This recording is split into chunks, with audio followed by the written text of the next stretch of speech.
congratulating you on this giant feat. I mean, it's not easy to put together two books. It's not easy to.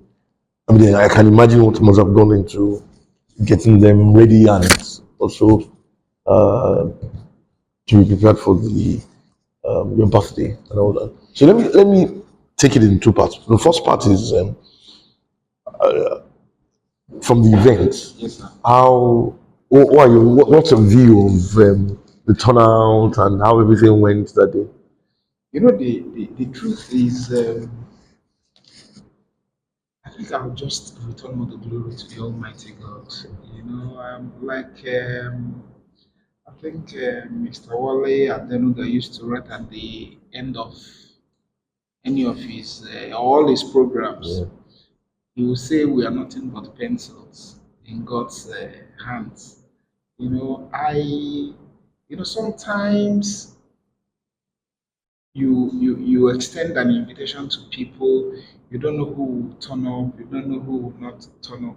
So at the end of the day, when the bulk of the people, the majority of the people that you extended that invitation to, when they turn up, you feel happy, you feel excited, you feel on top of the world. You begin to ask yourself, what exactly have I done to deserve all these? You know, and I must confess that it has been like that with all my events. People have always identified with me. You know, sometimes I just can't explain it, but I want to give all the glory to God. And I also would like to thank very specially all those who usually abandon what they're supposed to be doing on those days to come there, to identify with me, to rejoice with me, to celebrate with me, to support me, to advise me, to counsel me, to show me love, to be around me. I mean, the feeling is indescribable. But I give all the glory to God and I thank all those who have always made it a point or a point of duty or a duty to be there to support me and to identify what. Why did you decide to celebrate your birthday with two books? Well, after my 45th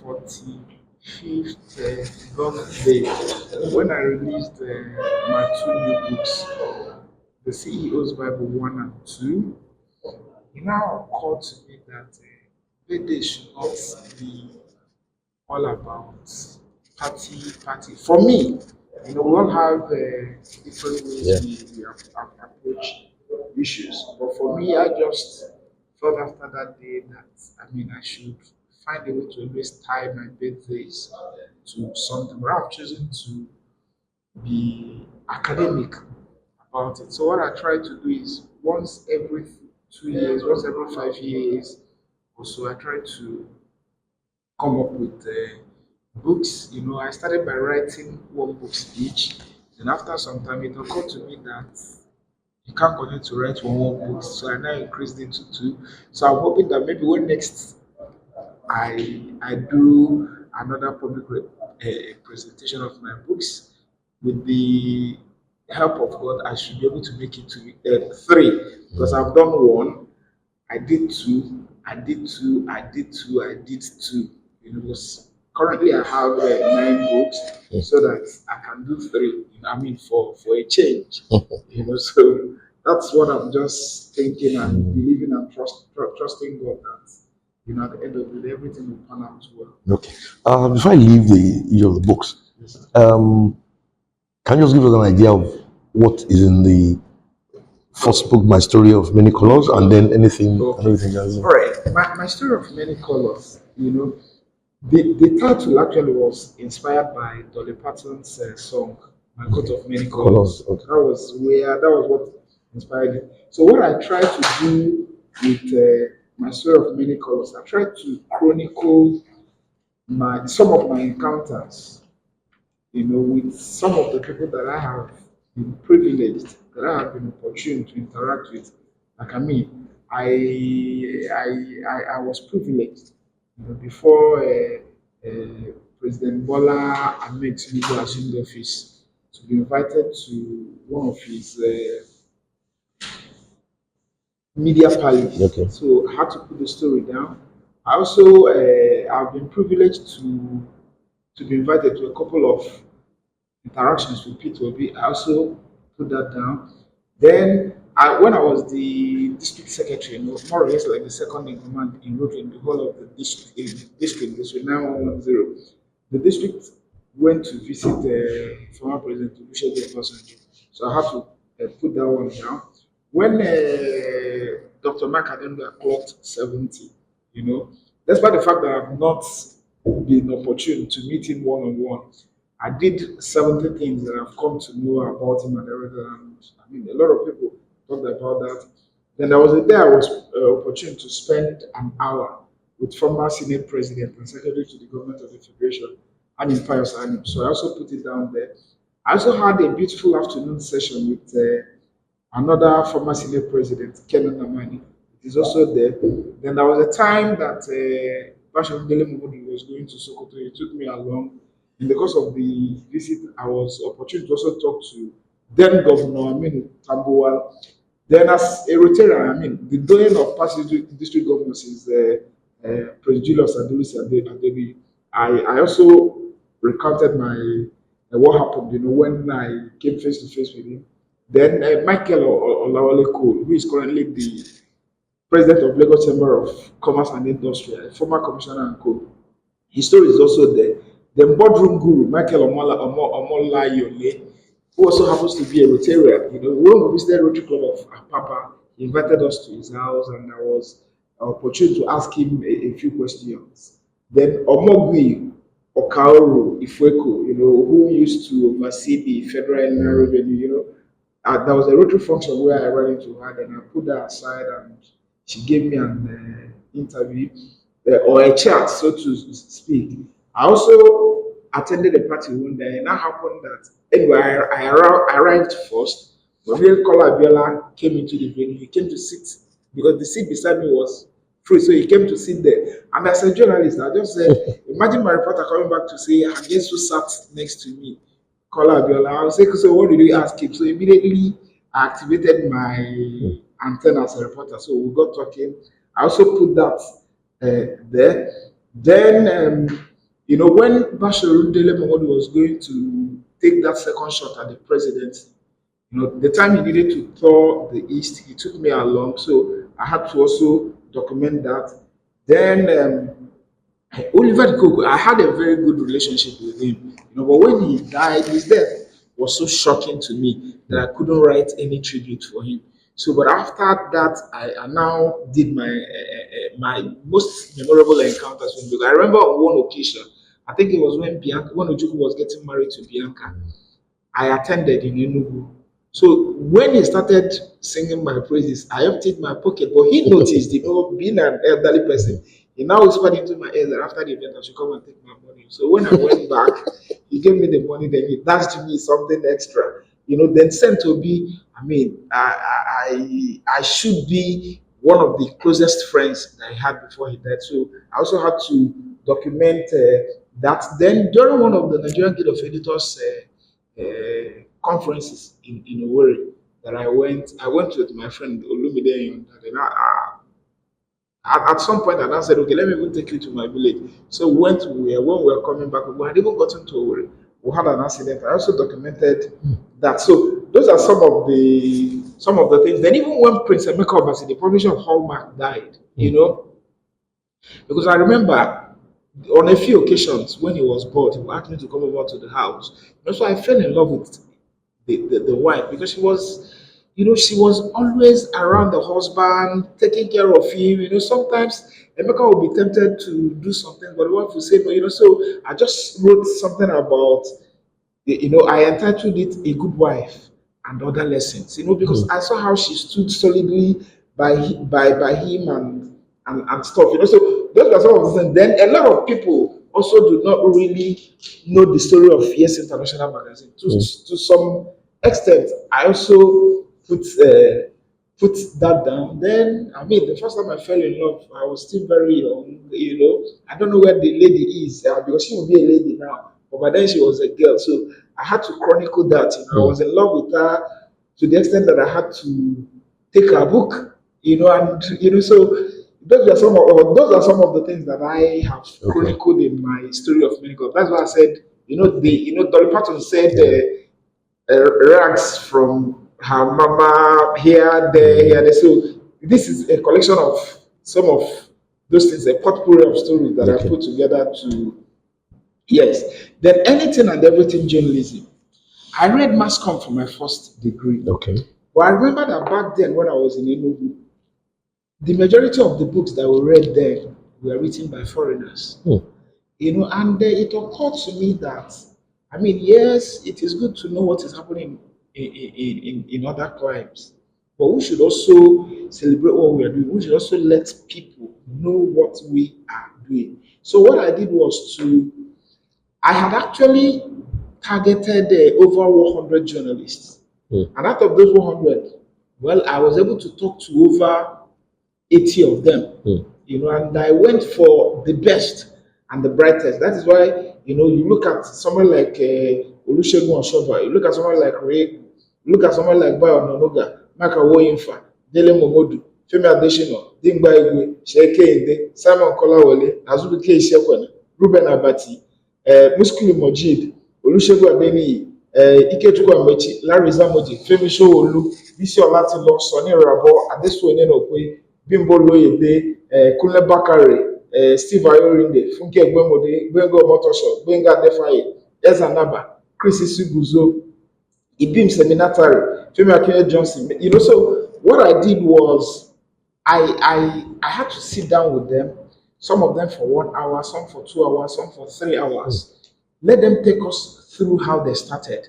Some of these people started out as interns, became reporters, became editors, became publishers, and some of them have even diversified into other things. So I needed them to crack that success, to share their success secrets about how they started, how they have been able to get to where they are, how they have been able to sustain themselves, how they have continued to remain relevant. Like, I mean, we does not argue the fact that one of the best columnists that we have in Nigeria is Dr. Ruben Abati. Among them is also Azuh Ishekwena, Olusegun Adeniyi. So I sat down with them to say, okay, if somebody wants to become a good columnist, what must the person do? Some of them have also risen to the positions of editors, publishers, and because I also asked them to become an editor, what must one do? What are the best ways to get stories? What are the best ways to even some who went to work in government like Mr. Femi Adesina, Funke Gbamodango, let them also share their experiences so that those who may be privileged to attain those heights tomorrow, Louis Dion and Co, will know how to navigate that terrain. So that is why I said, that is why I entitled the book Anything and Everything Journalism. Anything you have ever wanted to know about journalism, once you get it, you'll find it. And the beauty is this, you can see, we say styles, secrets, and strategies from the masters. The beauty is this: we didn't focus on just those who are in the print. You see people who are in the print, people who are in television, people who are in radio, even online. Because if you're talking about online publications today, among the strongest, you begin to talk about like Premium Times. Even the editor was one of the, he was trying to dodge me and everything, but I had to relay him. I had to lay an ambush. Because I needed, everybody or most people have come to talk about Premium Times and what they're doing. Even you, even City People is doing very well. So I also have to pin you down to tell us the secrets. How you have been able to sustain that brand for over 25 years now. People like Simon Kolawole. But so if you're interested in online, you have professional journalists who currently do online. Dr. Oladipo. So people you can learn from online, broadcast, print, everything. Or like my younger brother would say, "Gbogbo." Yeah, so that is what we have done. And in the book, I interviewed out of the over 80 that I did, because I usually do my transcriptions myself. And at some point I found out that I was running out of time, and then I couldn't put everybody in one book. Even the one is almost 500 pages. So I now had to stop at 37. But hopefully, maybe those who we didn't accommodate, we may have a part two, or I don't know. I don't know, but I just knew that after some time, and when the pages were going up and going up, so we needed to pause it. But the most important thing is that some of the major players, or not some, most of the major players, as far as journalism is concerned in Nigeria today, are here. Yes. So how did you? Okay, why did you decide to go into book publishing? Book writing. Or book writing, and well, writing and publishing. Well, I actually decided to write How many years ago now? That came to you to about 12, about 12, 13 years ago. okay. Because I actually got the idea when during one of my trips to the United Kingdom. When I got to the airport, I enjoy carrying books along with me when I'm traveling. But when I got to the airport, I was looking at the bookshelf, and there's an author called Richard Templar. I bought some of his books. I liked his style of writing, and it dawned on me that hey, you can also do what this person is doing, and then that was how it started. But I think the first book I wrote was Tested and Trusted Success Secrets of the Rich and Famous. And that one also did very, very, very, very, very well. The truth is, the bulk of the money with which I even started years came from that first book. Because I remember it was during the presentation of that book that Ifan of Capital Oil alone gave me 5 million.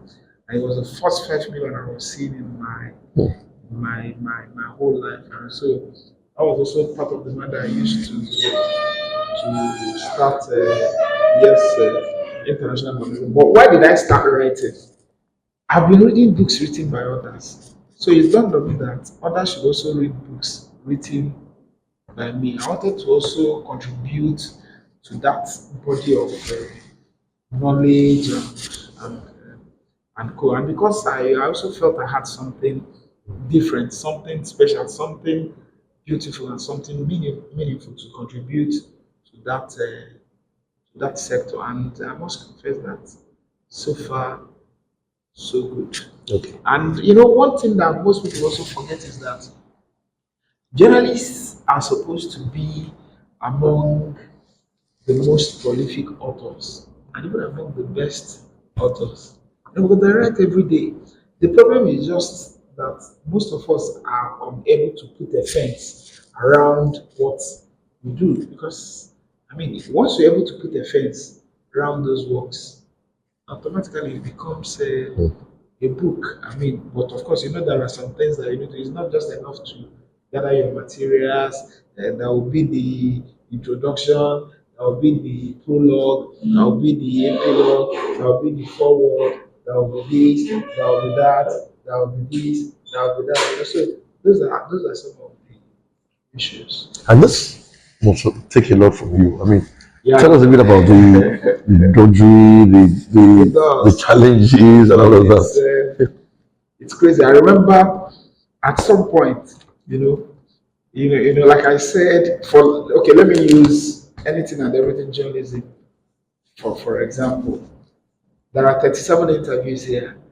When you interview people for 1 hour, for 2 hours, for 3 hours, to sit down and transcribe them is a lot of work. And let me also tell you why I'm not comfortable allowing people to do the transcription for me. When I'm reading it, it doesn't make any sense to me. So it becomes, because if I give to someone to transcribe for me, if it comes back, I'll still have to play the tape back. So it becomes double work. So I just said to myself, just make up your mind that this is what you want to do today. Face it and do it. And I usually work better in the morning. So I usually wake up around maybe 2, 3, 4, 5, 6. Once it is 7, and then once I begin to hear any noise from anywhere, I can't concentrate again. So it is tedious. It is tedious. But what happens is once I have made up my mind that this is what I want to do, I will get like a jotter that I'll be carrying along. As the ideas are coming, I'm writing them down. Some I'll be putting them in my phones. So when I'm ready, I'll now sit down and now begin to articulate them. Maybe we can be gisting now. an idea will come to me, maybe the title of the book, or who will do this, or who will do that, or how to start. I just begin to piece them together little by little, little by little, little by little. But there will come a time, maybe a month or 2 months or 3 months before that time, that you have to say to yourself, yes, the time for serious work has come. So then you restrict the number of times you go out, because I remember even this one at a stage, I had to move into my office. I told my wife that yes, I was working at home, but I just needed where I would be alone. There are sometimes I don't want to see anybody. I just want to be by myself, and it is when I come to my office or when I go home like that. Maybe when she's leaving the house in the morning and I'm all alone, I can concentrate. Or when I go to the office and they're at home, so that I don't want any distraction. Don't tell me anything. Don't just I will write, I will plan, I will strategize. When I'm hungry, maybe I will look for someone to buy food for me. Or sometimes I stroll, so that I can exercise my distance for some time. But it's an interminable exercise. It is tedious. It is taxing. But just that you just have to sit down and do it, especially if you want to do it. But let me also one secret that I normally deploy is this. If I'm working on new books now, before they are completed, I will look for who will be like my chairman of my book reviewer. Once I have agreed on a date with the person, I'm forced to sit down and complete it. It's because it started with when I was doing the CEO's Bible. Because Uncle Tunji Olumode will see me and say, hey, that book that I was supposed to review, when is it coming? I need time to review it though. So you will now know that okay, I need to finish this thing on time to take to him at least. Whoever is going to do the review will need at least a month or or two, to be able to gather his or her thoughts and everything. So those are some of the things, but it's doable. What has also kept you going? How come you've not been distracted? Considering the kind of environment we all find ourselves and all the challenges that we get hit with all the time. What has been your strategy? For me, I think the most important thing for me is I have what I would call this single purposeness of mind. Once I'm determined to do something, I will do it. Nothing will distract me. What I don't do is what I have not made up my mind that I want to do. Once I've made up my mind that this is what I want to do, this is where I'm going. Even my wife knows that I hardly give up. It may be difficult, it may be torturous and everything, but I always ensure that I don't like having abandoned projects. I make up my mind that this is what I want to do, I'll do it. And another thing I do is once I've decided on those things, I'll tell a few people about it so that those ones will be putting me to task. No one will say, hey, that thing that you told us about, when is it coming and stuff. Like once I've narrowed some of those key rules that I need some people to play for me down.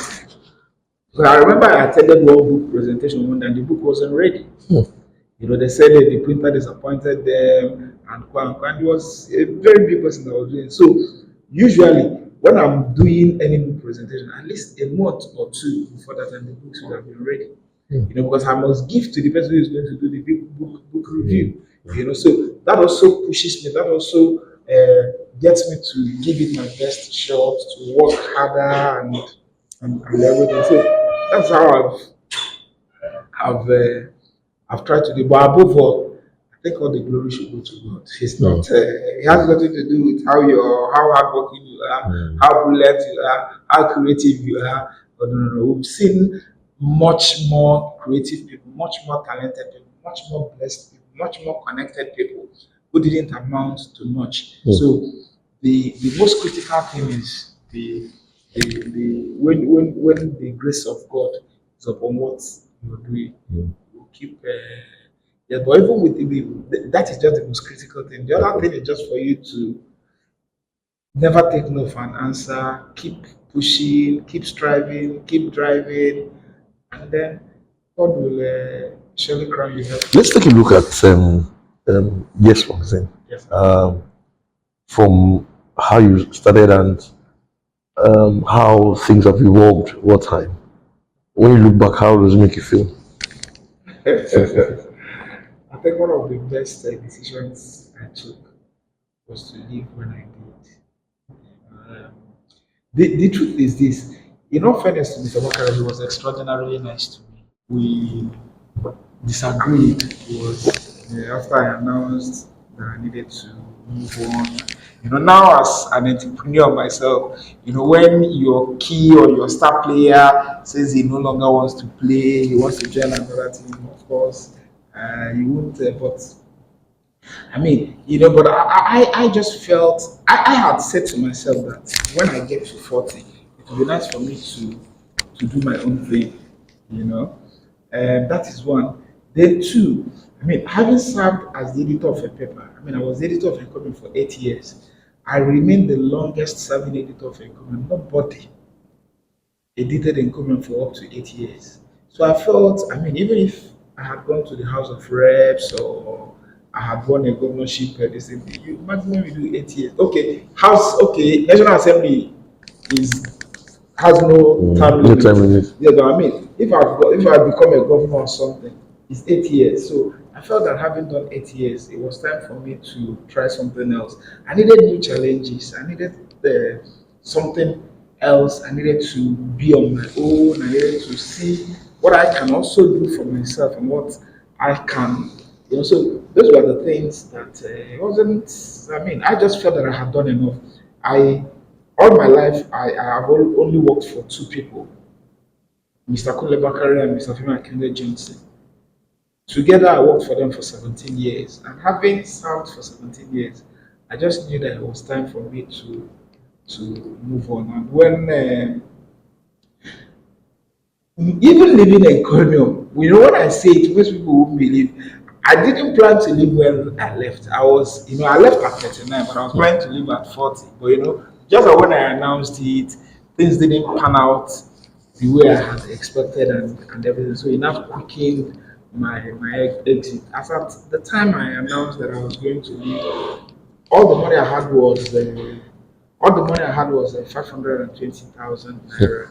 And it would be suicidal to say I was going to do more than 520,000 naira. But you see, God works in a mysterious way, you know.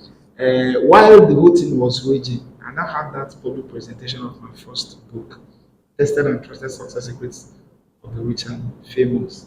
So before leaving NIA, in fact, I think that should even be one of the most successful book presentations that I have had. Before leaving that venue that day, I had over, if your boy alone gave me 5 million, I had over, or after the event, I had about between 8 and 10 million. So that was also one of the things that made me to see that the hand of God was on what I wanted to do and everything. So it also emboldened me, it encouraged me, because initially I was fidgeting, I was afraid, I was thinking, hey, what will now happen and everything, because the way the whole thing happened wasn't exactly how I thought it was going to happen. But after that event, I was emboldened, I was encouraged, and then if you had the only 520,000 and from there you now had like 10 million naira, just look at this thing. So I thank God for everything. I also thank Mr. Bakari, thank Mr. Akere Johnson, for giving me that opportunity to be who I am. And I also thank Dr. Seke Inde too. I remember you used to encourage me in those difficult moments. So I'm very, very grateful to you, sir. Okay. At the point where you um,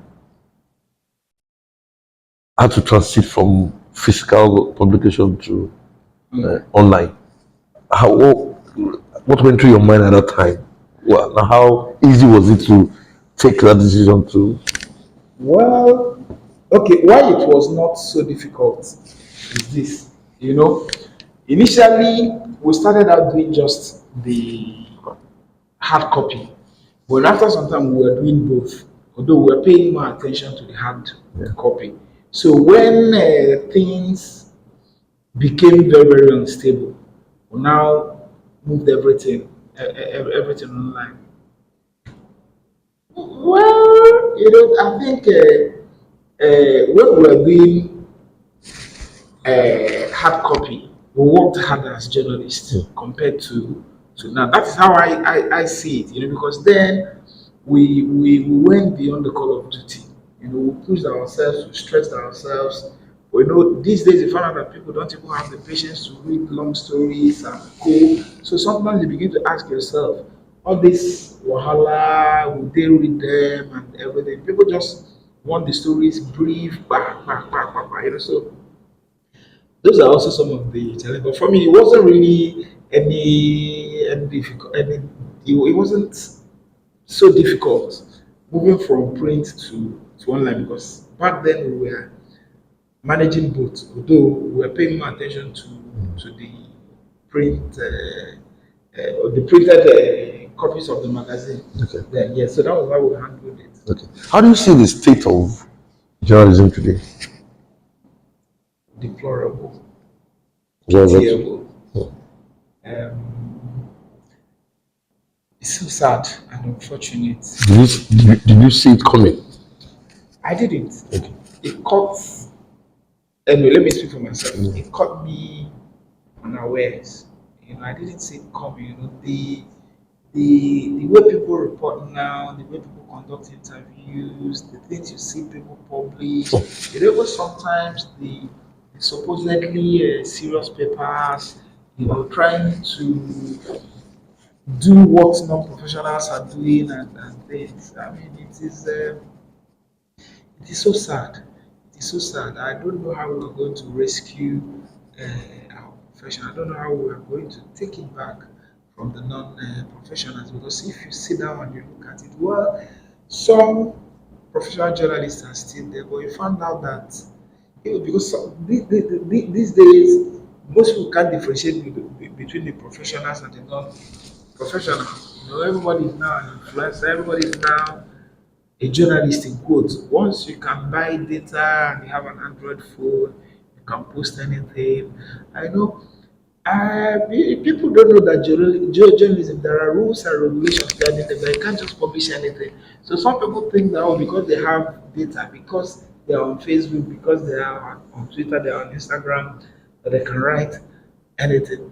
Forgetting that some of those things could be libelous, some of those things could be, I mean, you can get, somebody can sue you, and but I think why they get away with it is because people know, there are things that once you write, they will say, okay, we know his office, we'll come for it, but they will look at some of those ones and say, don't bother, this one, that. So I think people look at the caliber or the quality of it. Because sometimes people send me stories to use, and I'll say I will use it. They say, oh, so person uses it. I say, oh, they're not, if I put this story now, you see, I'll get a 1 billion libel suit now. You say, why?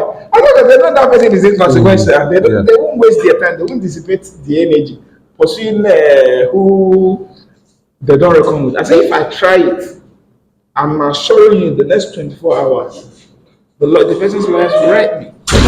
So it's sad. But sometimes you also find some of the so-called professionals trying to lift some of these things, that these other people are writing and they're publishing them. Sometimes verbatim, sometimes it's crazy. I work for journalism. I work for journalism. But do you ever think journalism can get to this point? And I didn't see it coming. I didn't. It just crept in on us. I didn't see it coming. I never dreamt of a day that journalism will become an all-commerce affair. Anybody, anywhere will begin to claim journalist, to be a journalist, will begin to publish what they can't verify, what they can't authenticate. I'm not saying that the professional journalists don't make mistakes. Yeah, we make mistakes once in a while, but not the kind of blatant falsehood, concocted stories, unimaginable fabrications that people come up with these days. It is it is incredible. In fact, I think what is currently going on is the return of back then that when they used to have a kappa magazine, that they will sit down somewhere, concoct something, publish it, and it's crazy. It's crazy. It's crazy. What do you see as the future of the social media as we see today? The truth of the matter is that the social media has come to stay. Okay. Nobody can. Internet, social media, and co, they have come to stay. We can't do anything about them. All we need to do is just to assert ourselves more and to find ways of getting people to know that there's a difference between a professional journalist and a non-professional journalist. I mean, we don't have online lawyers. We don't have lawyers who are. We don't have influencer lawyers. We don't have influencer medical doctors. Either you're a medical doctor or you're not. Either So this idea of the so-called influencers or maybe people who buy data and have Android phones, posting something on the internet or on social media, and everybody is lumping everybody together as journalists. It doesn't add up. It doesn't also make sense. Seriously. So, what's your advice to those who are joining the profession Newly. newly? The first thing they should do is to buy anything and everything journalism. Okay. Read, learn, buy this book, understand the styles, learn the secrets and strategies from the masters. That is number one thing that they need to do. Number two is that they have to be very, very, very, very serious. They have to be very, very hard working. Okay, look at you now. Just imagine how long ago you've been, how many years ago you've been doing interviews. One journalist who just came into the profession now will now say, maybe has done 2 or 3 interviews and will say, I won't do interviews again. But you're still doing interviews, you're still pursuing it, you're still giving it your best shot, you're still giving it all the attention that it needs and everything. So anybody who is coming in should also be ready to work harder than people like Dr. Seike. It's not enough to just jump into the profession and tomorrow you begin to cry, this one is happening, that one is not happening. You must be ready to go beyond the call of duty, give more than the required or more than what you're being asked to give. I mean, when I was a reporter back then, every week we were expected to submit 4 stories. I wasn't submitting 4, I was submitting 8. Because you must do something that will make your bosses to take note of you immediately. Something that will make them to immediately record with you. Because if you do what every other person is doing, you will also remain where every other person is. But once you do something different, something totally different from what every other person is doing, that will stand you out. Then you have to be creative. Don't do what every other person is doing. You must be there must be this element of ingenuity in whatever thing you do. Add some touches that some other people are not.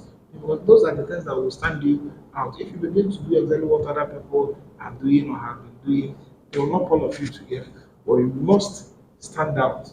Otherwise, everybody will people won't even know that you exist. People won't even reckon with you. Nobody will take note or notice of you. But once you begin to do something different, because I mean, when it's just like where there is darkness, once light comes, everybody will know things will change. So be that light or be the light that once you step in, people will know, people will, you know, I'm saying this with every sense of modesty and humility. Back then, when I was a reporter, even when I was covering Nollywood, when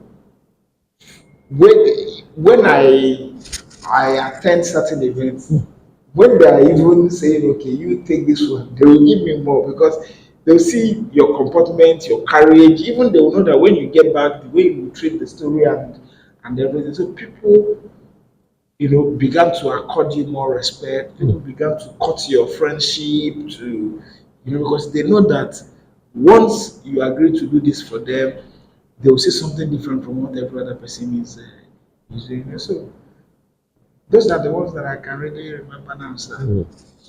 Thank you very much.